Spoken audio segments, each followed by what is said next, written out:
La bonne nouvelle vient de tomber, tête à tête entre le président Tshisekedi et M. Paul Kagame devant le président du Qatar, l'Émirat.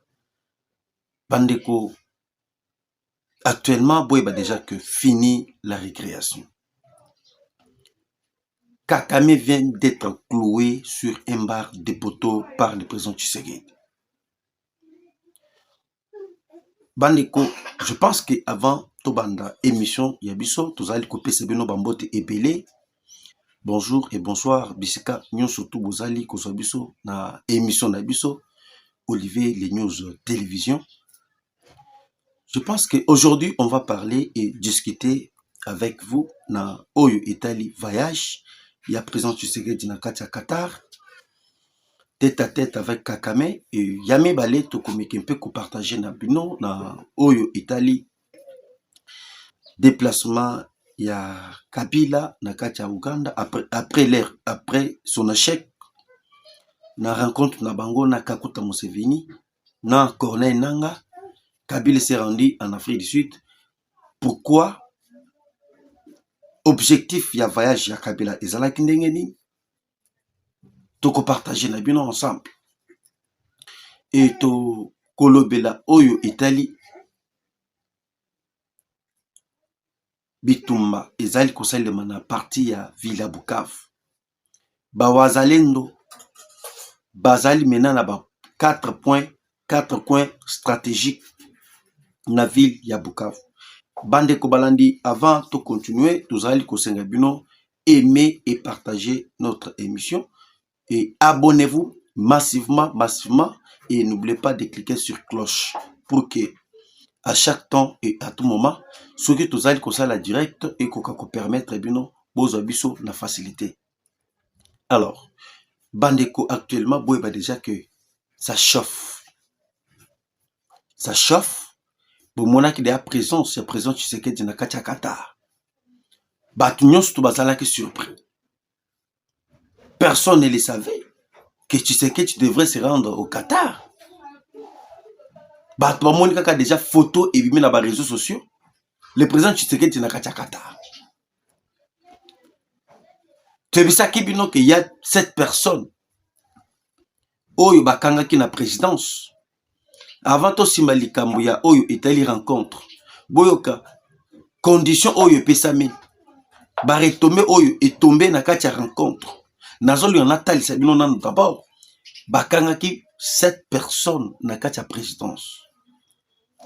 Na 7 personnes Oyo bakanga ki parmi bango tozala ki na batu Oyo bazali ko fuiter information ya président de la République. Tozala ki na batu Oyo bazali ko coopérer avec les ennemis sur le plan numérique et sur le plan sécuritaire. Yango boboyo kwa kinanga disait que tozali na batu na biso na présidence. Oyo bazali copier ces biso ba information. Maintenant depuis que qu'on a neutralisé cette personne oyo tozali ko yebisa bino et loko atamo côté effité na information ya présidence. Loire vous disait toujours que nazali na ba caméra nanga partout. Ba caméra oyo zalaki partout, zalaki parmi les 7 personnes. Oyo bamare ko kamata information fati bazali ko partager. Yango tozali ko yebisa bino voyage à Qatar. Batu ebele basutuki. Ndenge Tshisekedi s'est déjà rendu au Qatar tête à tête avec l'émir du Qatar. Alors, voyez pas déjà que na minute oyo tête à tête entre Tshisekedi et l'émirat du Qatar. Et ça une pression diplomatique. Bon monaki émissaire ya Donald Trump aya kia. Mais c'est Rolly Johnson. Après rencontre naie na président Tshisekedi. Les Qatar viennent de convoquer les 2 présidents. Tshisekedi et Kagame. Na Katia voyage oyo. Kagame à comprendre. Pression ezali makasi. Dengue pression est montée, bazali kosala pour que M23 va se retirer. Mais sort ya Kakame et kozala ndenge nini. Yango moni Kakame est allé plaider, aller demander à l'émirat du Qatar, le prince du Qatar,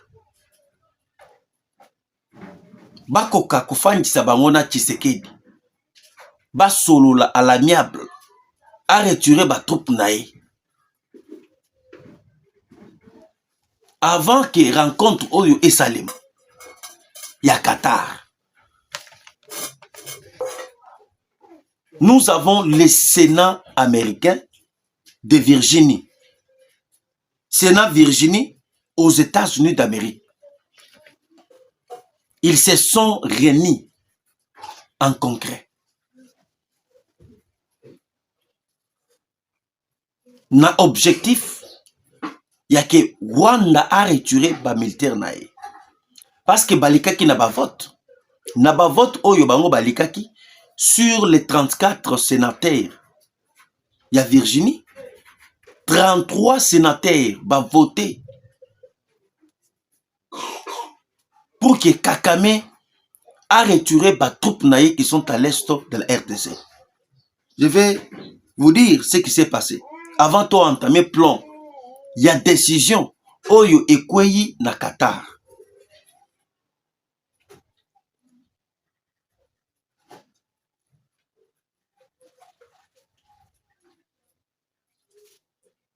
Selon le Sénat du Virginie américain,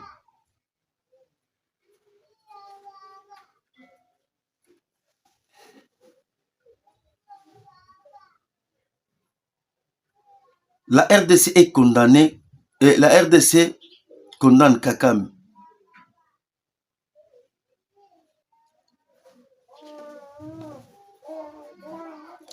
La bonne nouvelle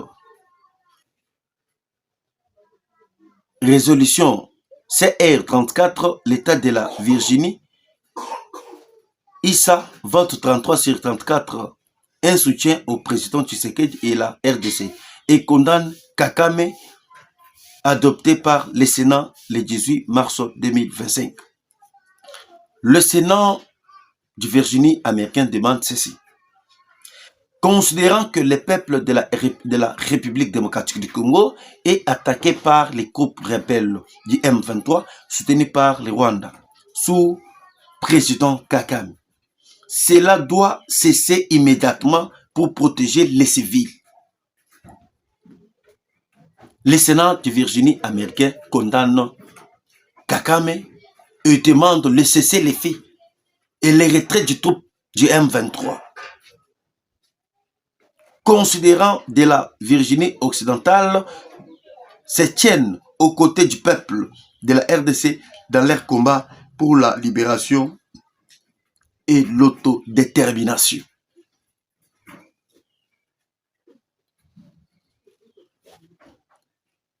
La résolution par le Sénat. Nous exprimons notre plein soutien au président Félix Tshisekedi et au peuple congolais. Nous exigeons l'arrêt immédiat de l'hostilité, y compris les retraits des rebelles du M23 et de leur soutien rwandais. Nous demandons que les responsables des crimes de guerre, des génocides et d'atrocités soient tenus pour responsables. Nous changeons les greffiers d'envoyer des copies de cette résolution. Bakamati Mukanda batindeli le président des États-Unis d'Amérique. Pour la résolution et Salem. Bakomi Mukanda batindeli va même le secrétaire d'État américain.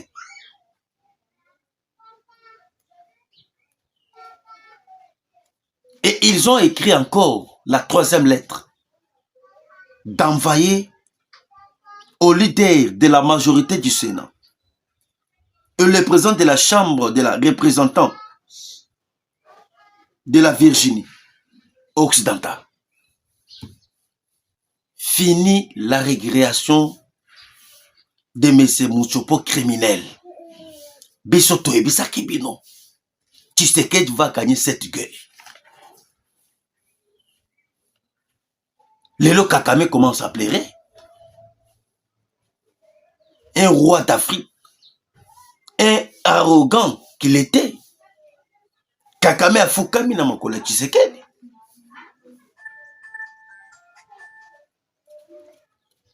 Kakame ndenge azali wana boyeba. Hein? Na Qatar. Parce que vous savez ce qui s'est passé d'abord aux États-Unis. Trump a décidé Yakubu Makamoteli dialogue ya Kenya. Dialogue. Na Makamoteli dialogue ya Luanda. Parce que depuis que Tobanda Makambo ya négociation ya Luanda, Kenya, il n'y a toujours pas aucune solution. Et Trump veut que Makambo oyo salemi na katia Ukraine. Et salema pe avo na katia République démocratique du Congo. Kakame incapable Yakota la Tshisekedi face à face. J'ai même mis une photo, na ko tele bino photo na botala yango. Botala nan d'abord photo. Bon mona comment est-ce que Kakame azali incapable Yakota la Tshisekedi en face. Voilà. Bon azali kokukate kota la Tshisekedi en face comme ça. Mais Tshisekedi le regarde, le fixe les regards. Mais Kakame a tali l'ongela izal. C'est un message sur le plan diplomatique. C'est-à-dire Kakame azali totalement fragilisé. Kakame est dominé par Tshisekedi. Beaucoup t'as vraiment épelé. Vous partagez notre émission et n'oubliez pas de vous abonner massivement. Après le cas de Virginie, après le cas du Qatar, aujourd'hui, Basango, il y a Église catholique, Bazolinga, qui est na président dans l'émirat du Qatar. Et qu'est-ce qui se passe? Maintenant, avant de toucher point, Nazali ko expliquer bien d'abord la décision qui ont été prises dans le Qatar. Décision, il y a Liboso. Ba décidé. Rwanda a retiré ba troupes naïe au sol congolais. Deuxième décision. Rwanda a cessé les hostilités dans la partie est de la RDC. Troisième. Les Rwandais puissent respecter la résolution du Conseil de sécurité des Nations Unies 2773. Boyoki. Na minute oyo boye ba deseke Kakame akoye na mutambo. Na mutambo oyo ya akoyi abandaki koloba nini? Non, M23 c'est une affaire des Congolais. M23 ezali makambo ya Rwanda te.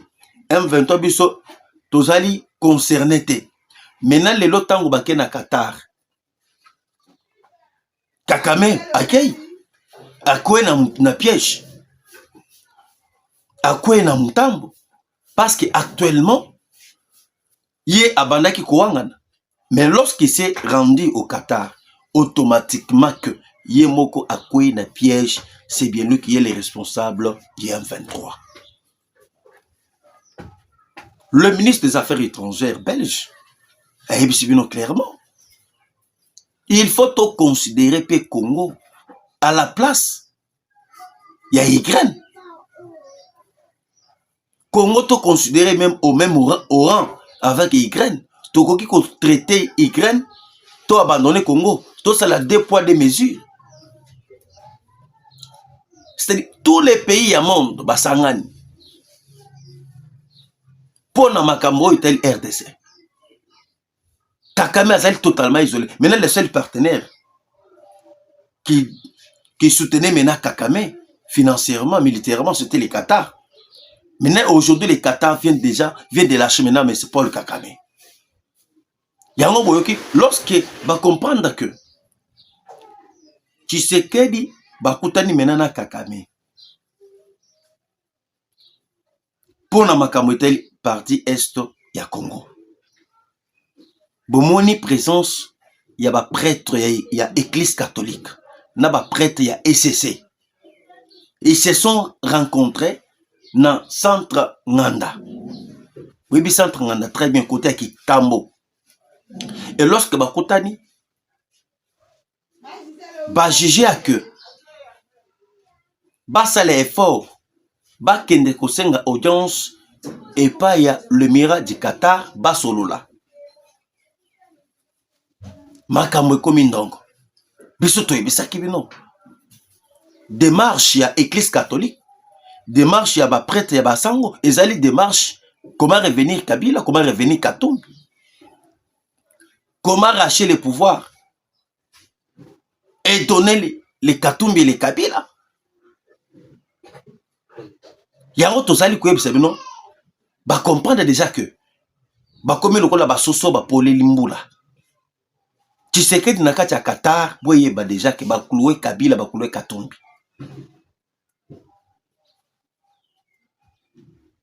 Est-ce que vous avez suivi ce que Kabila parlait? Est-ce que boyoki makam oyo Kabila lobby? Kabila est en train de pleurer. La tempête arrive.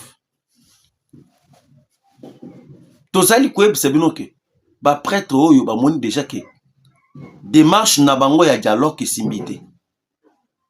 Parce que dialogue c'est là qui a seul objectif. Quand c'est Tshisekedi en 2028 et Kagame puisse continuer avec sa mission. Parce que dernièrement, Kagame vient d'organiser les élections dans son pays. Tshisekedi a sali si élection avant Kagame. Kagame a sali si, c'est-à-dire, dans le mandat où Tozali Kokende, ce qui dialogue salim, c'est-à-dire, c'est Tshisekedi qui devrait être partant en 2028 et Kagame devrait rester au pouvoir et continuer sa mission et commencer à appuyer maintenant les régimes qui vont venir. Naba accord nabango. C'est ça l'objectif ya Senko. Maintenant, ce que le loba moni que dialogue n'aura pas l'impact sur notre sol, dialogue militaire et que ça le matin, dialogue politico et que ça le matin. Maintenant, quoi faire? Il faut maintenant bango ba tourner regard vers Qatar, ba kende maintenant na Qatar ba convaincre l'émirat du Qatar. Ba yebisa ye que il faut que dialogue ça le awa na Congo. Et lorsque dialogue et que ça le awa na Congo, Katumbi azongi na scène politique. Kabila azongi na scène politique. Bananga bazongi na scène politique. Tout ça na bango dialogue na dévolé. Dialogue militaire, dialogue politique. Na dialogue militaire, to kamati ba militaire rwandais to kotisi bango na armée, to kamati ba homme politique ba Katumbi nyonso na bazongi na gouvernement. C'est ça maintenant la mission de l'église catholique. Vous voyez bien que bakutana kina Roli Jackson ou azali émissaire à Trump. Pour na komeka un peu ko convaincre ye na makambo teli dialogue national. Roli Jackson émissaire ya Trump a ebisi bango ke je ne suis pas venu pour ça. Na yeli makam oyo Italie makam ya Congo te. Mais moi je suis venu celle que un simple envoyé spécial il y a président américain. Nan balelite bakolela. Tshisekedi c'est un phénomène. Bozoling bo combattre muntu oyo azali na peuple.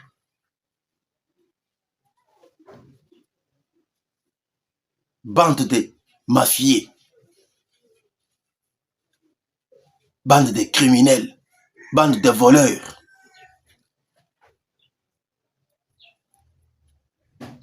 Des prêtres coopérants.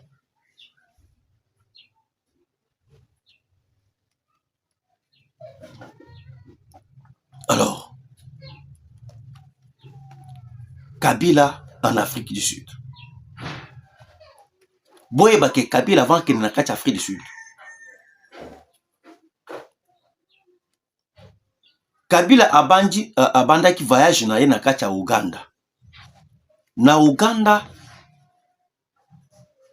depuis la semaine passée, bakotana ki nananga, nakakota Museveni. Pourquoi? Boyebi actuellement, Mokolo AFC Fleuve Congo ezali Mr. Joseph Kabila. Nde esika nazali kulinga koye ko toucher ko expliquer bino. Comment est-ce que Kabila sera arrêté à la CPI?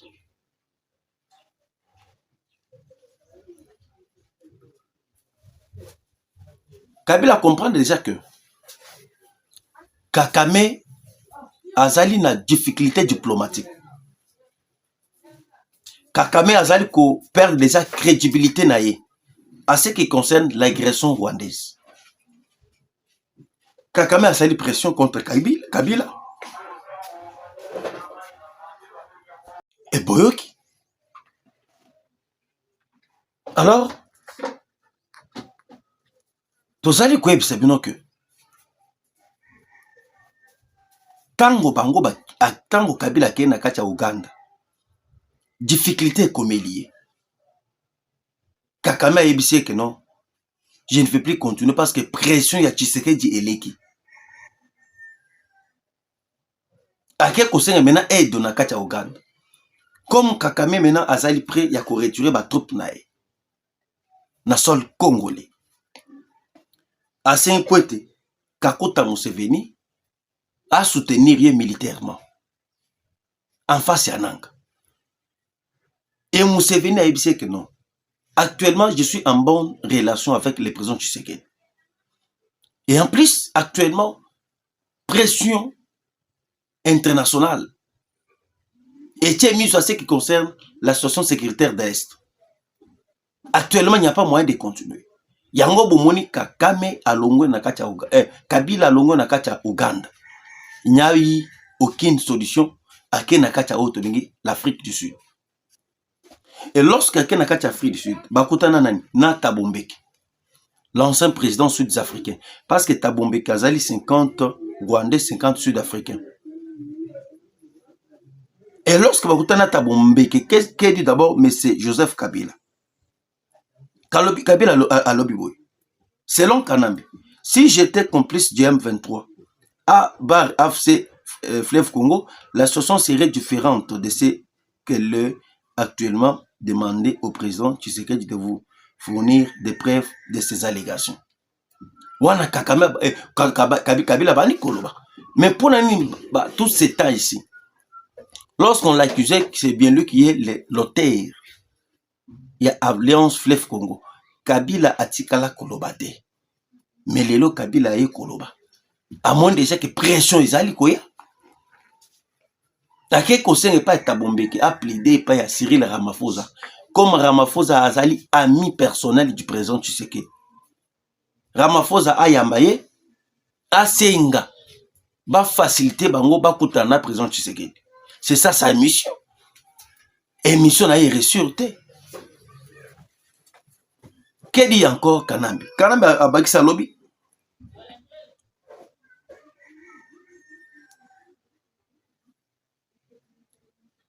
RDC-FC bar M23, je crois que le problème au Congo, c'est le président Félix. La solution est le président Félix, dit Joseph Kabila. Ponaye, à lobby, solution ya Congo, ils ont le président Tshisekedi.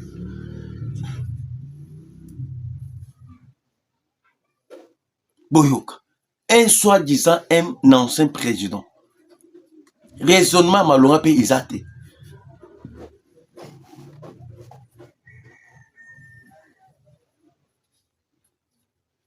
Hein? Congo a pesa nyonso. Congo a pesa nyonso. Mais il a souhaité de prendre les armes. Il y a quoi comme bande qu'on a vu sur les Congolais.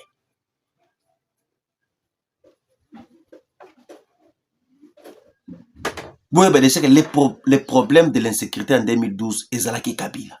Les problèmes de l'insécurité en 2013, 2006, Ezalaki Kabila.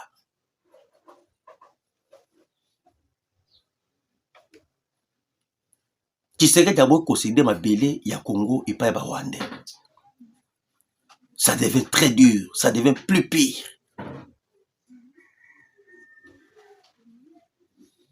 Bazo kangaye na ces pays. Boye ba makam na zali ko yebisa bino. Pourquoi bazali ko kangaye? Parce que au cas où le Rwanda retire ses troupes militaires, a ko bloquer barrière. Parce que résolution ya Qatar, ezali fin réunion. Fin réunion. Et bayokani ya bakoya ko sala évaluation na deuxième réunion. Oyo ko sala sauf imprévu semaine prochaine. Na prochaine évaluation, lorsque bakota na la évaluation, est-ce que effectivement Rwanda a retiré ba troupe na ou pas? Si le Rwanda n'obtempère pas, il y a qu'on retirer ba troupe na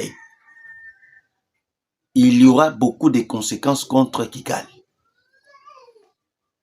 Ou soit Kagame accepte de protéger son pouvoir, ou soit Kagame accepte de lui faire un coup d'état par Tshisekedi.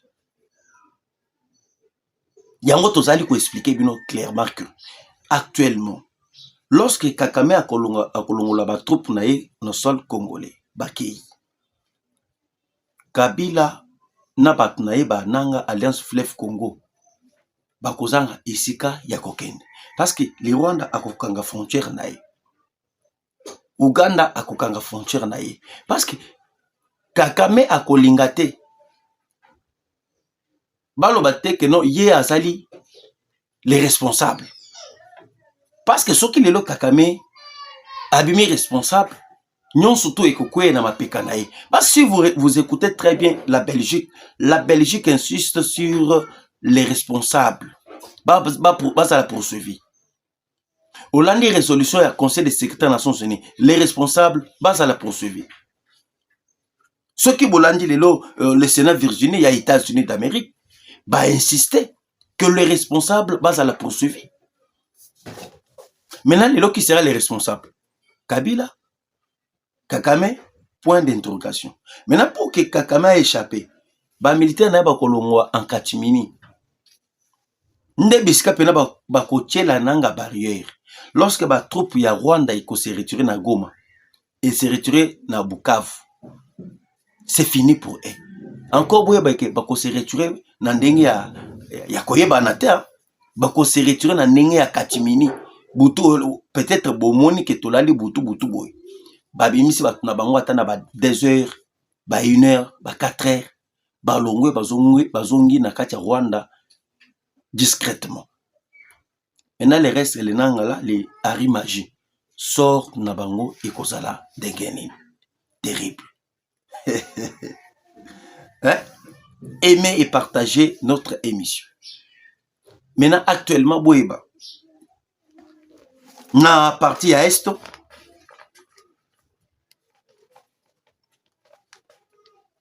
précisément dans la ville de Bukavu, tous les 4 coins stratégiques, ils allaient dans Maboko et Bawazaleni.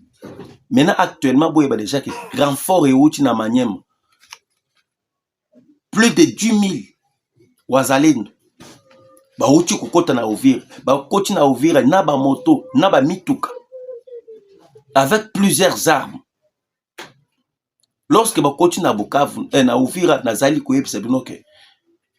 Bazali koyembi la bango bazo beta maboko na ba 3 na ba 23 heures.